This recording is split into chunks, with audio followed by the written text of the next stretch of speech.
You had received the stained glass window as a gift. What is the design? The actual stained glass window will go approximately right where these clothes are. Well, let's go to Hyland Studio. So I wanted that flavor of intensity. It is nothing less than a work of art. Oh, it is incredible. thank Oh you. My God.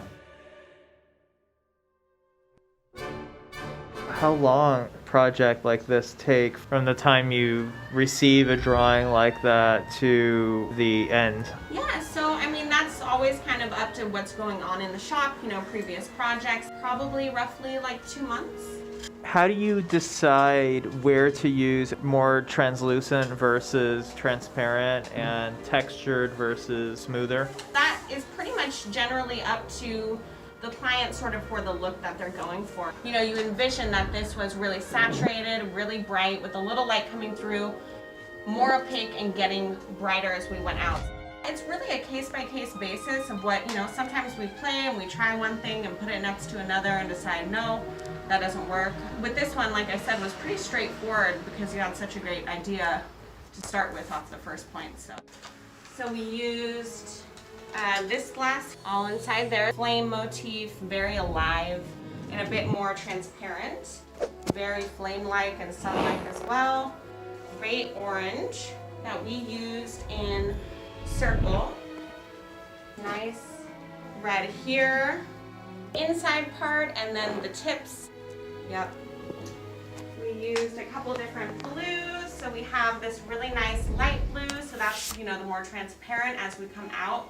Yeah, which is our furthest line of color. Then on the very outer, we used what's called Baroque Glass. Represented almost the heat waves coming out of the center of the glass. Medium blue, purple that kind of has the striations going through it. Purple here. That has some nice blues going through it, which kind of ties in the blue that's at the closest. Is that a more costly glass than, say, something that's a little simpler? Or? Yes, definitely. And I would say with this particular piece of glass too, I think this is mouth blown, so it's handmade. Each sheet is going to come out a little different, so you really have your own piece of glass. How do you blow a sheet of glass? You know, I don't quite know. I think they do something where they blow it and they start swinging it and roll it through rollers and put it through kilns and anneal it. Yeah, because we went to a glass factory in the Czech Republic. Yeah. And so we got to see, you know, all of that, but we never saw anything like a sheet. And so with all of the various pieces in this particular design, what would be one of the harder cuts? For me, none of these are too bad, but just for instance, you're taking, you know, I've cut that side, this, but then you're kind of cutting into a field, you know, and that, you know, sometimes it can run and break this way or a chunk breaks off that way. Is it a meditative process when you're cutting glass, or is it like nerve-wracking, or is it a combination of all those things? I think every person will probably have a different opinion on that, and probably by the day. For me, generally, I love to cut glass. It's really fun. I really like soldering too, because you're just sort of sitting and you're just going and you're making everything really beautiful. It's kind of like a finishing touch. People who made middle-aged glasses for the cathedrals. Right. Has the technique kind of remained the same? Yeah.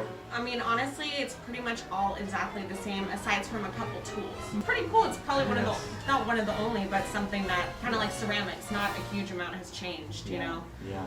Did the location give you the idea for the colors? The closest we can come to replicating the idea of the sun where you can't even look at it, you can't stare at it because it's so intense. So I wanted that flavor of intensity, and that was just from the very beginning. That was in my head. Did you choose the colors, or did Maggie? So she picked out the glass, and You provided the palette, definitely. I provided the palette, Yes. and she was absolutely spot on with the glass. It was hard. We hardly made any selections. It was just like, yep, that's it. Yeah. Sometimes they kind of find you almost. Yeah. Yeah, totally. that's a great phrase. And then these are the pieces that you said were the hardest to do, these little semicircles, or? Actually, what was a little rough were cutting these long, curved strips. Now we'll never be able to sell the house. I know. Getting to really utilize all the different colors is really exciting to get to do. Wow. We duplicated each other pretty well. Oh. I'm so glad. Here at y'all. Oh. Isn't it amazing? It is nothing less than a work of art. Ah, It is incredible. Thank you. Oh my God. I am so Oh. happy.